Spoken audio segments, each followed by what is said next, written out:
An absolute massive welcome to one of the final editions of the Parramatta's podcast for 2022. Of course, we are playing the Cowboys this week. We get past that. We're into the grand final. Let's not get ahead of ourselves. I am Barry, joined every week by my good friends Bernie and Jono. And tonight, special guest who will appear at some stage, sort of to my right of the screen, is Apollo the cat, who's decided to sit right here and purr really loudly. But it's the first time we've had a cat on the show. Welcome, Apollo. But I'll start with you, Jono, mate. How's your week been? It's been long, boys. Not gonna lie to you, being in the heart of enemy territory in preliminary final week is rather draining and rather tense, but I'm pretty good regardless, boys. Okay, Bernie? You can always fucking move, Jono, you know. You can always move you can always move down south, and then you can go to every bloody Eels game, any Eels game you want to, eh? Yeah, this is true. I think you've made that suggestion before, mate. I have, man. I got a spare room. Come on down. All right, gents. Well, let's start. Let's talk about the media build-up to the game, because it seems that, and I will sort of side a little bit with BA here. It does seem. What's going on here? No. All year you've been saying we've got the horse, we don't have the jockey. Now all of a sudden, this jockey's all right. This jockey looks pretty good. I didn't say that. Let me finish my sentence. I will side with him here in that his statement that there seems to be a bit of agenda against the club in the press. And I think there's some truth to that. So that's no comment on his coaching skills. It's that suddenly all these stories get stirred up, but there's problems at the Eels and there's all this internal strife and the players are confronting BA and all this sort of stuff. That's been quiet all year. Why now all of a sudden has it come out? So I question that. That's my point. Well, I know the answer to this, and I'm pretty sure Jono knows the answer to this as well. You want to take it, Jono, or do you want me to go with it, buddy? Look, give me your rendition and I'll follow it up. BA is a fucking super coach, all right? That's why I let you go first. Right? Apollo the cat is just staring at me right now. Like, what did I just hear? All right. Let's play this out, boys. When did Jake Arthur play pivot for us and Dillbags get pushed into the centre? What game was that again, mate? Can you boys remember when that was? No? Let me refresh your memory. It was when we played the Cowboys up in Darwin. This seed has been planted a long time ago. All right? BA. See, look, Apollo, he's just like, this is crazy. What is happening here? Okay, keep going. BA, the master strategist, has fed his son, his firstborn, to the Wolves. Right? This is the commitment. This is the commitment of this man, right? And the forward thinking. The forward thinking, right? He goes on. He pushes Dillbags off to the centre. Dillbags was never going to play centre. BA wanted us to turn on his firstborn. He wanted us to boo him. He wanted all of this to happen. What happened when we booed Jakey Boy? Well, we were booing the push to centre. But anyway. We never booed Jake. No. None of us booed Jake. No, but he did get booed when his photo appeared at Parramatta Stadium. All right. The week after. Okay? So what he has done is he didn't say a thing after that. He didn't say a goddamn thing. Everyone's bad-mouthing his son. You idiot. You know, what have you done? Push Dillbags off to the centre. Then what he does, after we won last week, out of the blue, you guys have got an agenda. You guys turning on my son. You guys doing this. You guys doing that. He automatically sets up a siege mentality within the team. Now, what has been our biggest hurdle and our biggest problem? It hasn't been that we haven't got the skill. It's mentally we haven't been playing as a team. And what he's done with his master strategy, And the reason I know that this was all planned was because who did he name on the bench this week that we were all screaming all fucking year? Why isn't he in the team? There you go, fans. There's the Cardi party. My son's in the team. We're all barracking for Jakey Boy now. He got a standing ovation last week for playing 5 minutes and doing fuck all. Like this is fucking genius. You look at the great teams, right? The great teams, Melbourne. They always had that siege mentality. Always had a us versus them. Manly. Oh, we know that you hate us. You know we hate you too. Manly. What's he done now? He's gone. Okay, there's an agenda. There's an internal agenda. There's a media agenda. Everyone's out to get us. But yeah, you should go up and acclimatise to the climate. Fuck that. I'm doing. Yeah. Well, no, we're gonna hit and run. We're coming in hard. We're just gonna come in, smash them, and get the hell out of there. I think BA's I think he's a master coach. I think he's planned this all along. He had to do something to get us to play as a team. We now have that us versus them mentality. It's invaluable for us to turn up now. They all want to play. The whole team wants to play for Jakey Boy.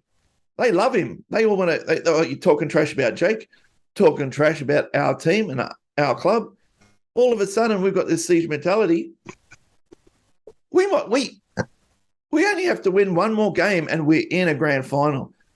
It's insane when you just say that. Like, you would take that any day of the week. You would take that preliminary final any day of the week if that was your season. And I've flip-flopped. I've flip-flopped, boys. I've got full fucking 180. I have a feeling that B8 planned this. I have a feeling that this was a grand master plan and it was played to perfection. Jono, what says you? What says I? The timing of these articles, once again, is not surprising.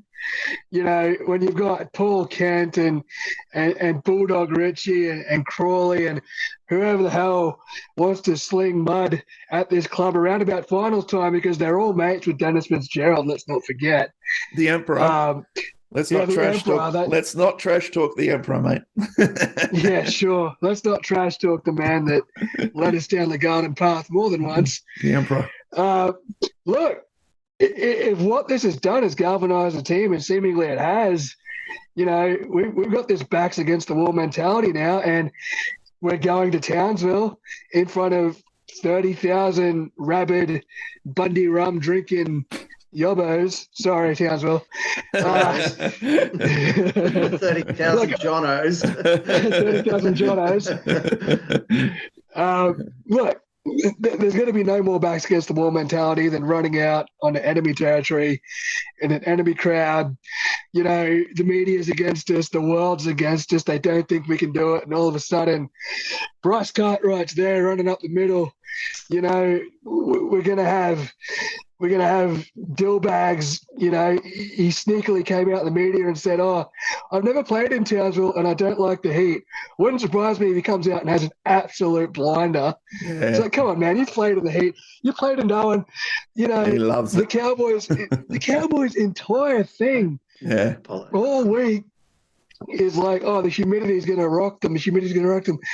They played an elimination final in Rockhampton last year against Newcastle in the daytime. Yeah. And then the following week played a semi-final against Penrith here in Mackay. Yeah. A week earlier than this, it was still mid-20s and 60% humidity. They know damn well what they're in for.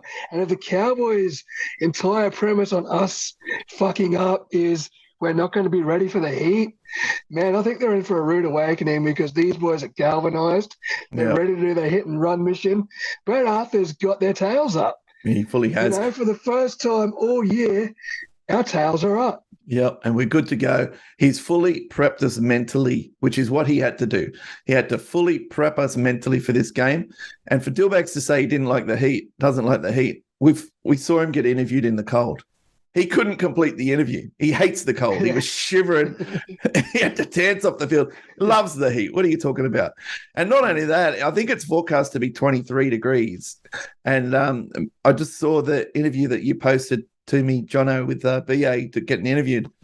And he said, we've been playing in 23 degrees, like we're training in 23 degrees. And he acknowledged the humidity, but I'm starting to think that it's better for us to stay here with our family and our friends and our support rather than go up there for a week and acclimatize ourselves to Queenslanders.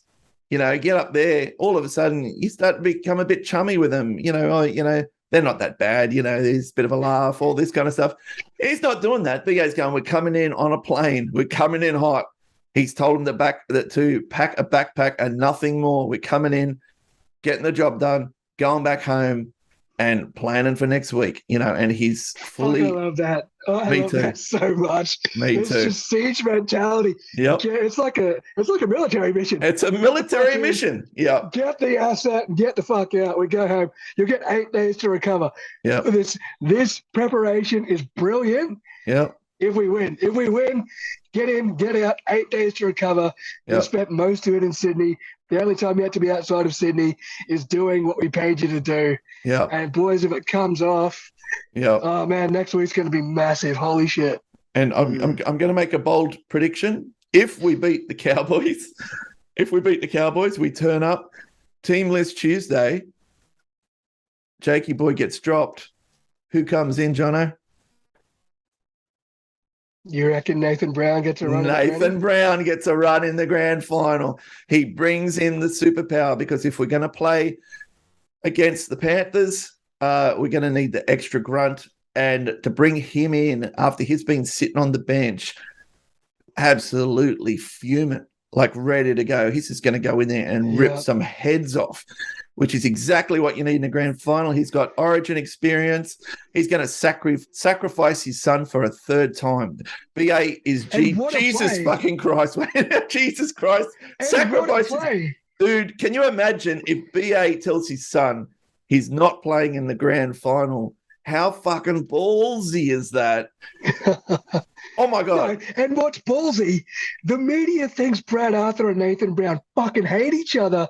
And then on grand final day, hello, number 17, Nathan Brown. It's like, and no one's ready for it. It's almost like, it's like a Royal Rumble, like a professional wrestling. It's like no one's ready for it, mate. the referee wasn't looking. The referee got taken out by a chair. And all of a sudden, Nathan Brown's sitting there at number 17. Where the hell did he come from? From underneath the fucking floorboards, mate. I'm telling you. Mate. Now, there is one problem that we are facing. And I think it's more than one, but yes, go on. I think there's one big problem we're facing, and that's the fact that I don't think Tom Opachik is going to be playing. So I think that is going to stuff up our defensive right edge. Now, if he sticks Murata there, Murata's a bit slower than Tom. I don't know why, but for some reason, Tom and Wonga have shut that wing down. Now, granted, Wonga's had a few problems under the bomb. That's been acknowledged. But, all other times, their defense, that sliding defense, we had so many tries go in that side. So they're just try after try after try. They stopped that. So I'm a bit worried, and Cowboys score a lot of their points, if not 75% of them, down that side. So is that the Val Holmes edge? It is. So that's the one we've got to watch for. Yeah. Is it, or is it the drink water? There might be both of them. Yeah, I'm not sure. I think it's Val and drink water. Valentine's on the right. Yeah, I think Valentine's on the right, and that's if Opachek's out and Murata's in. Murata's a little bit slower turning around, so if he hits twice as hard, grubbers behind. He hits twice as hard. But if Dearden's got the sneaky grubbers going through for Val Holmes, man, that second delay is all he's going to need. He should be Dalian Player of the Year, Valentine Holmes. Honestly, he's had a phenomenal season. He won't be because somehow Ben Hunt's way up there, but Valentine Holmes and Todd Payton for what he's done with that club. Oh my God, what a coach of the year! He should be. If he's not coach of the year, it's a fucking robbery. 100%. Unless this is a BA strategy. Now we should throw to the voice of reason, Barry, up there, mate. What do you think about my BA masterclass strategy theory? Well, I am a high school teacher, and a few of the boys at my school are aware of this podcast and they listen to it. So after listening to Bernie's Supercoach theory, I want to say, kids, stay away from drugs, right? It's a horrible path to go down. Alcohol's not a drug. It's a hobby. I think the outcome of what's happened, I think you're on point, that sort of group mindset and that ownership and brotherhood has really come into it throughout this season. I think it's more likely that BA tripped over one of his 87 water bottles and he stumbled into this. I don't think there was, because to be honest, why didn't you go even further and go, he put Jake in against the Cowboys because he knew that we were going to be playing the Cowboys. That's what I was leading to. Of the finals, yeah. That's what I was leading to. Yeah. That's how far out that theory is. So, well, I think what you're saying in terms of the outcome, I totally agree with. I think mentally we're in a good spot. I, for one, am very concerned about not being acclimatized. You guys are excited about this cash grab overnight raid. Like I was saying in the chat, having followed boxing my whole life, I can't really think of a fighter who's turned up at altitude, for argument's sake, to make a comparison, late, last minute, and actually won. But I can name a number of them who've turned up and lost.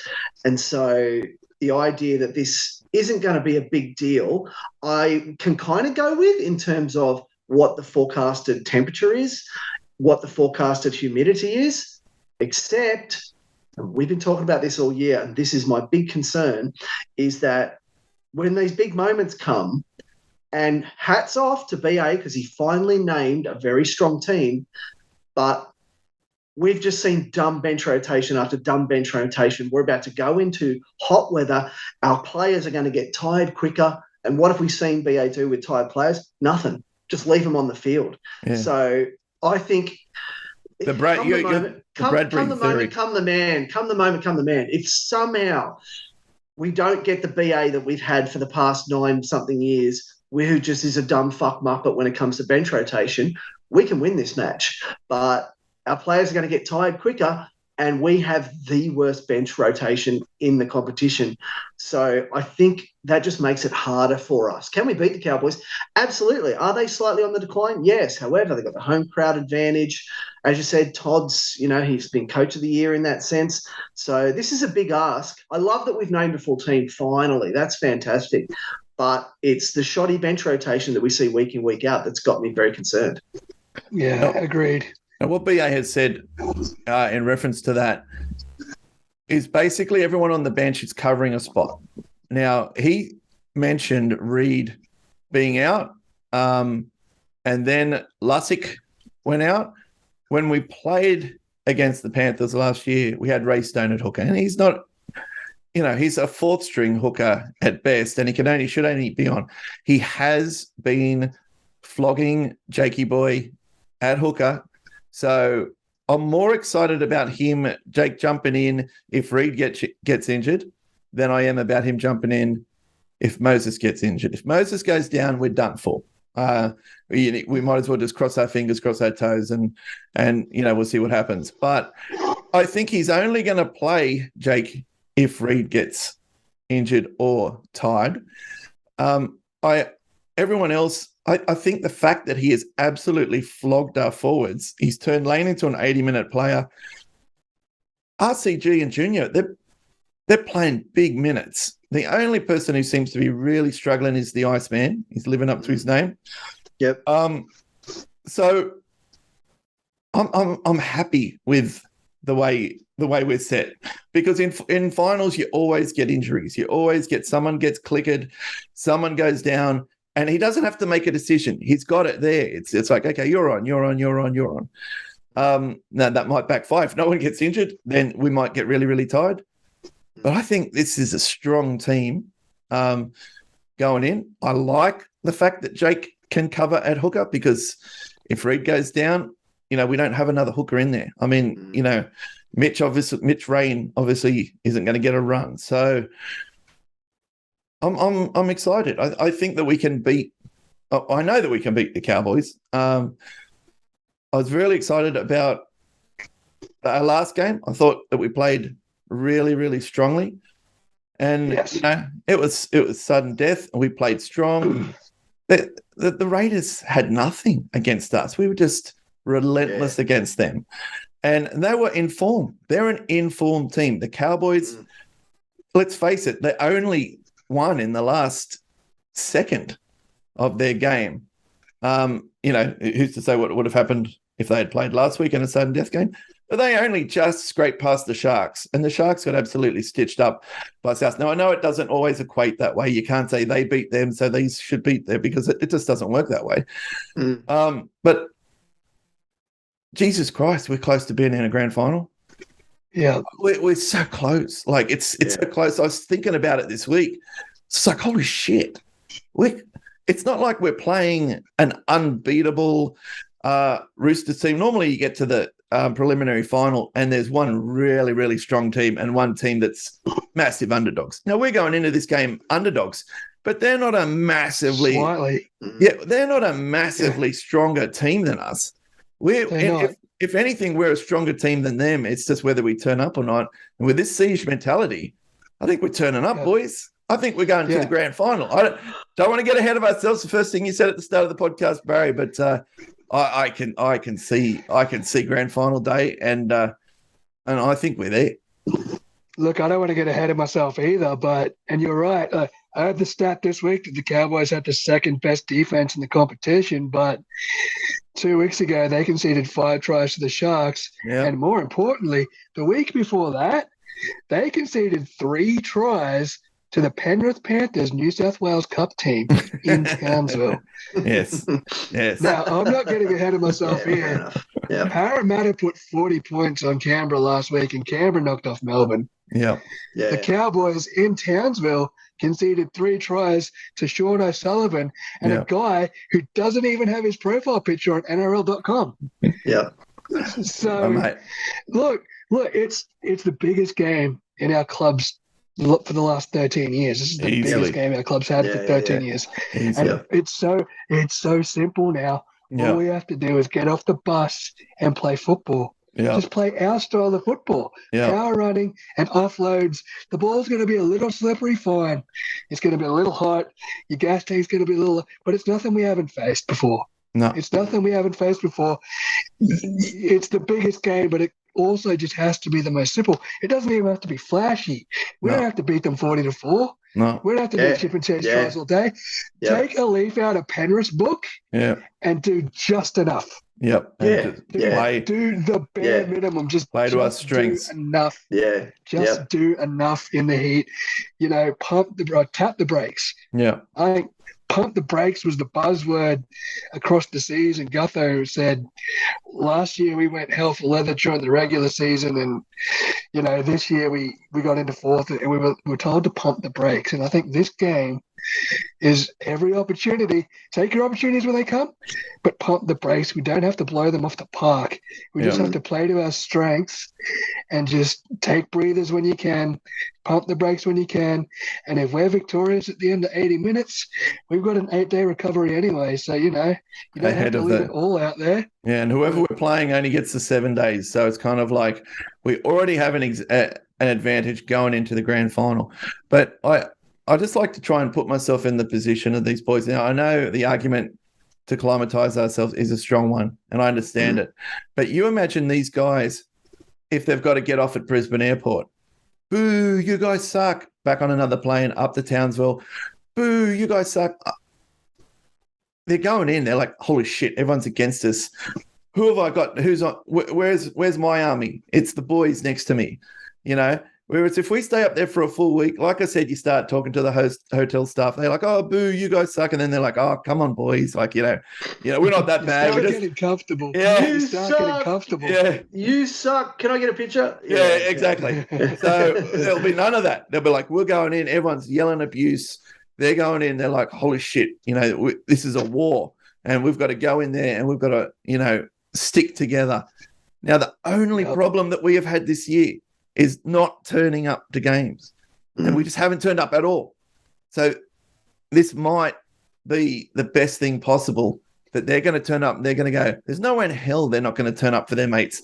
First of all, it's a preliminary final, but secondly, it's us versus them. And, as football players always say, got to do it for the boys. Do it for the boys.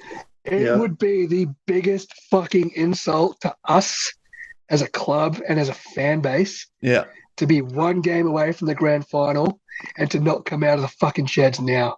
Yeah. It would be the biggest goddamn fucking slap in the face they could possibly do. Well, not only that, it would be flashback to 2005 preliminary final against the Cowboys. They beat us 29-0. And we were massive favourites going into that. We were minor premiers. And the Tigers went on to win that competition. We beat the Tigers twice during that year. That was we just didn't turn up. It's been our biggest issue for a long, long time that we just don't turn up for these games. If we don't turn up to this game, there's something. Fucking wipe them all out. Just get them start again. We'll build it. If they can't turn up for this, after this build-up, after this siege mentality, after everything's there on a platter, we are the stronger team. If you go across, I mean, they do have some pretty powerful players. Val Holmes, obviously, and Jason Tomalomu, JT the second, powerful players, and Drinkwaters. They've got a lot of talent. Cotter, across the park, they've got a lot of talent. So, and they are a champion team, not a team of champions. So they are playing well together. I'm looking forward to a really good game on Friday, boys. I think it's going to be a good contest, and I think we're going to be in it right up until the very end. Agree. So that's, at the end of the day, I've always said if they turn up, give 100% and do the best they can, I take my hat off to that, and I support that. If we get beaten by a better team or a dodgy call, whatever. But if they just don't turn up, that's then heads start to roll. Then we start turning on, the players, and something's got to change because everything was set up for you. But I just don't think that's going to happen. I think that we're going to be in the contest right up until the last few minutes, and let's see how we go, boys. But it's very, very exciting. One game away from a grand final. I mean, you think about it. This time next week, we might be doing our grand final edition. Talking about the grand final. I mean, and us against Panthers, Battle of the West, or against the Rabbits, our bogey team. Either of those games, oh my God, what a great grand final, and we'll be the underdogs going into both of those games. So let's cross that bridge when we get to it. So until then, just quickly, Jono, where are you watching the game, buddy? No idea yet, but sister Amanda will be coming along in full Cowboys gear, ready to bust my balls. So there will be a fist fight in the car park afterwards, and 20 bucks on Amanda kicking my ass. Yes, yeah. I'll definitely back her. Yeah. Bernie, where are you watching the game, buddy? In the lounge room, as always, with Nick, and poor Nick. I dragged her into it. We've been together 10 years, and I said to her, "This is like, this is no joke. Like, I watch Parramatta games every weekend, for 6 months of the year. You might as well jump on board." And to her credit, she jumped on board. She started asking if we can go see the Reggie games and the New South Wales Cups. And we started going to, all of those games as well. And she knows all the reserves. So I feel a bit bad because I'm kind of like, what it's like being a Parramatta supporter. It's a painful, painful life. And I'm hoping that her 10 years of suffering and our 36 years of suffering will come to an end in 2 weeks' time. Let's think about it. In 2 weeks, 2.5 weeks, we could be holding up the trophy. I mean, it's one. What is it? So it's this week and then next week. It's less than 2 weeks. Days. Jesus Christ, less than 10 days. We could be premiers. So don't want to get ahead of myself, but I'm way ahead of myself, boys. But you are. I'm fucking gone down the road. I'm fucking down the bottle getting the celebratory champers, and I'm getting put on ice. But let's just hope we turn up, and if we turn up, we'll give it a good shake, boys. Yep, absolutely. Don't forget, when you are on Spotify or Apple Podcasts, give us a follow. We would very much appreciate that. You can catch me on the WM Podcast and Jono on the F1 Chat. And here's to next week, boys, meeting up and having a show where we're incredibly excited, and hopefully that's the case, and let's hope for a good game Friday night. Bring it on, boys. And as we always say here, click, go the Eels, baby. Click, go the Eels. Click, go the Eels. Woo! Woo! Let's go. Let's fucking go.